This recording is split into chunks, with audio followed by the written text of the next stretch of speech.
അസ്സലാമു അലൈക്കും വറഹ്മത്തുള്ളാ. ഒരിക്കൽ നബി സല്ലല്ലാഹു അലൈഹി വസല്ലമ തങ്ങൾ പറഞ്ഞു, ഒരു മുഅ്മിൻ മറ്റൊരു മുഅ്മിനിന് ഒരു കെട്ടിടം പോലെയാണ്. അതിലെ ചിലത് ചിലതിന് ശക്തി പകരുന്നു.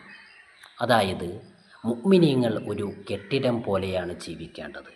പരസ്പരം സ്നേഹത്തിലും സൗഹാർദ്ദത്തിലും സഹായത്തിലും സാഹോദര്യത്തിലുമാണ് അവർ ജീവിക്കേണ്ടത്. അവർ ഒരിക്കലും ഭിന്നമാവാൻ പാടില്ല. ഒരു കെട്ടിടം പോലെ, ഒരു കെട്ടിടത്തിലെ ചുമരുകൾ ആ കെട്ടിടത്തിന് എപ്രകാരം ശക്തി പകരുന്നുവോ അതുപോലെ ഒരു കെട്ടിടം പോലെ കെട്ടുറപ്പോടുകൂടെ ജീവിക്കേണ്ടവരാണ് മുഅ്മിനീങ്ങൾ, മുസ്ലിമീങ്ങൾ. അവർ തമ്മിൽ ഒരിക്കലും ശത്രുത പാടില്ല. അതുകൊണ്ട് തന്നെ ഒരു കെട്ടിടത്തിലെ ഒരു ചുമരിന് കേടുപാടുകൾ വന്നാൽ ആ കെട്ടിടം തകർന്നു പോകും.